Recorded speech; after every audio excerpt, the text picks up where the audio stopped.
A zombie apocalypse is coming. San Diego knows. Do you?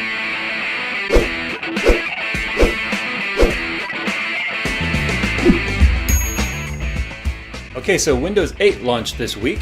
I've been looking at it a little bit. Not sure if I'm going to use it yet or I'm going to jump right on it. But since Tuesday, 4 million people have already jumped onto the Windows 8 bandwagon. And Microsoft Corporate Chief Executive Steve Ballmer has already said that 4 million copies have already been sold this week. Windows 8 is supposed to make some very large leaps forward over Windows 7 and the older encoding platform, where it now uses a lot less system resources, and it's supposed to really bump up your gaming, and it's supposed to improve your experiences when it comes to multimedia, games, web browsing. So if you use Windows 8, let's hear how well it works for you. Does it actually give you a gaming increase? I'd like to know. I never personally jump right into a brand new operating system until at least the first service pack is out. So it'll be a few months before I jump on the Windows 8 bandwagon. So Apple's being sued again. This time they're being sued Wait a minute. Not Apple. Oh my God. Somebody's being sued now that's not Apple. It's amazing. So Windows, or Microsoft, is being sued over the Windows 8 live tiles found in both its Windows 8 operating system and the Windows Phone 8. A company by the name of SurfCast is claiming that they own the patent to the live tile feature with the live updating tiles that you can pin to either a desktop or a cell phone desktop. And they are saying that Microsoft is willingly infringing upon that patent, not only by directly infringing on it by putting it on its phone and its Windows desktop, but also by encouraging app makers to develop Windows live tiles for their phones and their apps. So they're claiming that Microsoft is both directly and indirectly promoting infringement on their patent. So I guess we'll see where that goes, but looks like Apple gets a little bit of a break from being sued. So how many of you use Facebook? I use Facebook. I'm sure you do. So a lot of people really didn't like Facebook's timeline, and they put off upgrading, and finally there was a mandatory upgrade where if you hadn't upgraded yet to the new timeline, it was pushed upon you. Well, guess what? Facebook has made changes to that timeline, and now they are testing it. So if you're just now getting used to timeline the way it is, well, guess what? It's about to change again. And nobody's really seen what these changes are yet. Facebook is being very secretive about it. I don't really mind timeline, but I don't get on Facebook all that much, so it didn't take long for me to get used to it. I don't live on Facebook, I live on YouTube, and I know the feeling where every time YouTube changes the layouts, it's like, oh my God, I gotta come up with a new background, blah, blah, blah.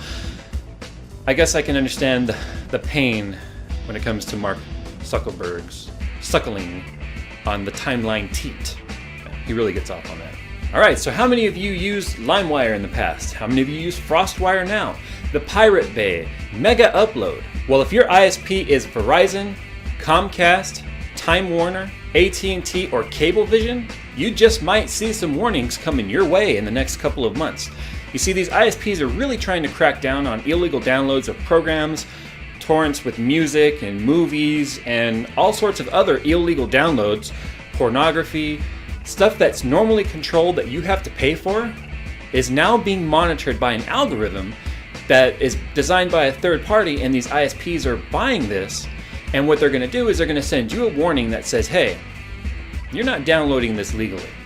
So here's a link to go and download legally whatever it is you're downloading. So the algorithm is supposed to be able to tell what it is you're downloading. Now they're not going to actually sue you, or at least the ISP is not. But what they're going to do is if you continue to infringe and you continue to illegally download through torrents and other websites and peer-to-peer programs, they're going to take your information and your IP and your address and your account, everything about you, and they're going to send it off to the people who own the copyrights to the items that you're downloading. So if you're really into illegal downloading, I think just like the days of Napster, as a whole, it's going to be coming to an end because of advancements in technology. Now I'm sure that the hackers and the cracks are going to evolve just like the ISPs are, but what good does it do for you to download things if your ISP shuts you down? Because that may be the next step. It's all part of the cyber age. And the US government is actually reevaluating some of the cyber protection acts for this very reason. So the organization One Laptop Per Child, it's actually the name of it, One Laptop Per Child. It's an organization where they really push to get technology into the hands of children as learning aids. has teamed up with a group of researchers from MIT, and that's the Massachusetts Institute of Technology, if you're not aware. And what they've done is they've gone to a couple of remote villages in Ethiopia. Interestingly enough, my analytics say some of you are in Ethiopia. And what they've done is they've gone to some of the most rural and most disconnected villages from the modern world. And what that means is we're talking villages where the children can't read, can't write, have never seen or been exposed to modern writing or books.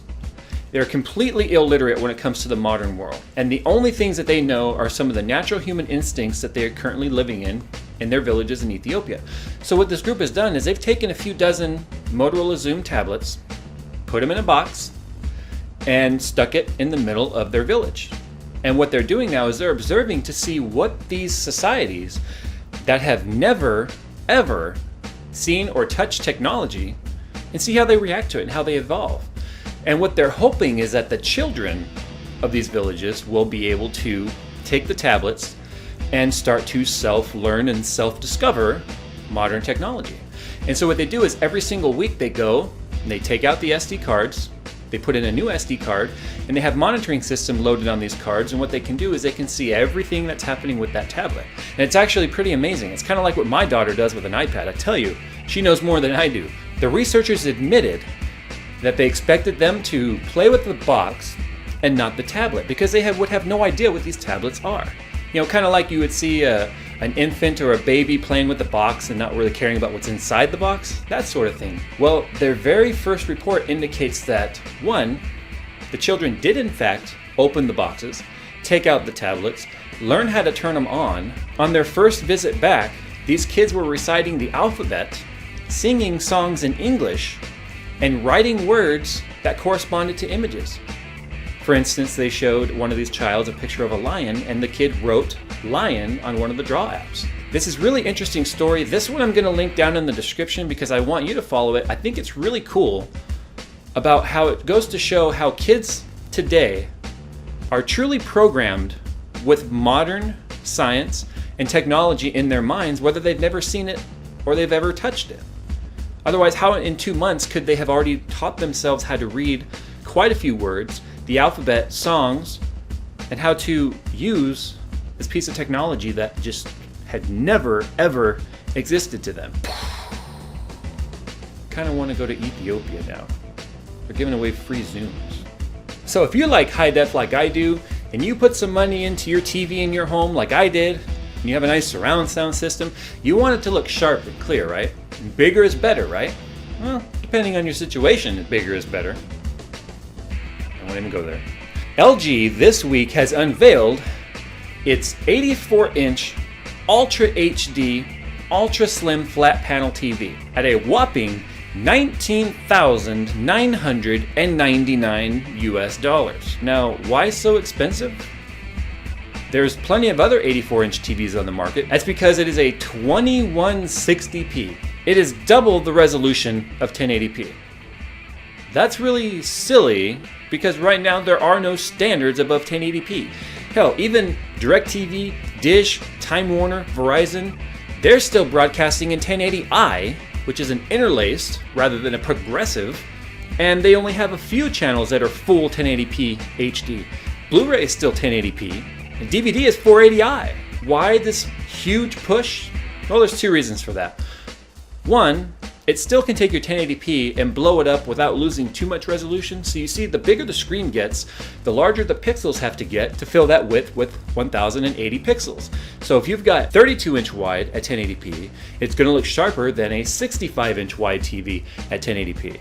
Well, in the meantime, what they can do is they can double up or quad up of those pixels. So what that means, instead of one pixel being red, you've got a quadrant or 4 pixels being red. So you get the same sharpness at a larger screen. And when the standardized technology moves forward beyond 1080p, the screen is already ready. So I spoke about it at the beginning of this broadcast. And let's just hope I don't get shut down before I can get out this message.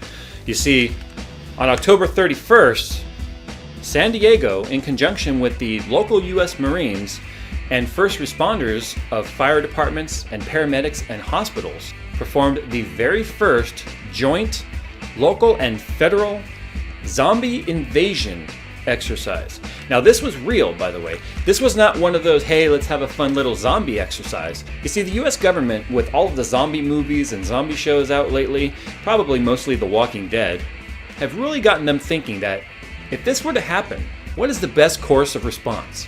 So what they did was they came up with an exercise in conjunction with the local Marines, and on an island off the coast of San Diego, they took a VIP and his detail, whatever the detail is, I guess his entourage, and it basically charged the local police and the Marines with getting them off the island unscathed from the zombies. And they had hundreds and hundreds of zombies, and they weren't told how the zombies were going to react. They didn't know if these were going to be running zombies, they didn't know if these were going to be Dawn of the Dead type zombies, so they didn't know what to expect. And if you wanted to be a zombie in this exercise, you had to pay $1,000 just to be a zombie. When the CDC last year put out a emergency preparedness and include a zombie invasion guide, it just really makes you wonder whether or not that sort of thing is actually science fiction or science fact. But either way, I'm prepared. Are you? This week's technology dumbass of the week is going to be a little bit different. You see, they didn't catch the guy, and that's probably good because I would put his face right here. But if I had to guess as to what he looks like based on what he did, it would be a little something like this. You see, this guy in New Jersey hailed a cab, got in, and told the cab driver to drive to a particular part of the city. And when he got there, he proceeded to point a gun at the cabbie and order him out of the car. And he was going to carjack the cabbie. Okay, fine. So the cabbie gets out and he starts walking away. That's what he's told to do. The guy's like, gets to stepping. Just bounce. So he does. He bounces, right? He walks away. And then all of a sudden he hears, hey, how do you get the car to start? It's not running. And the cabbie's like, yeah, it is. It's a hybrid. And the guy's like, oh, what? It's a hybrid. It's running right now. And the guy's like, no, it's not. I don't hear it. And the cabbie's like, the car's running. So the guy goes ahead and gets back in the car, and the cabbie walks away and calls police and says, hey, I just got carjacked. Here's where I last saw the car. And the police arrive, and guess what? They go back to the place where the car was hijacked, and there it is, sitting right there, ignition on, electric motor running, and the guy's nowhere to be found. You see, it turns out the guy had no idea how to drive a hybrid.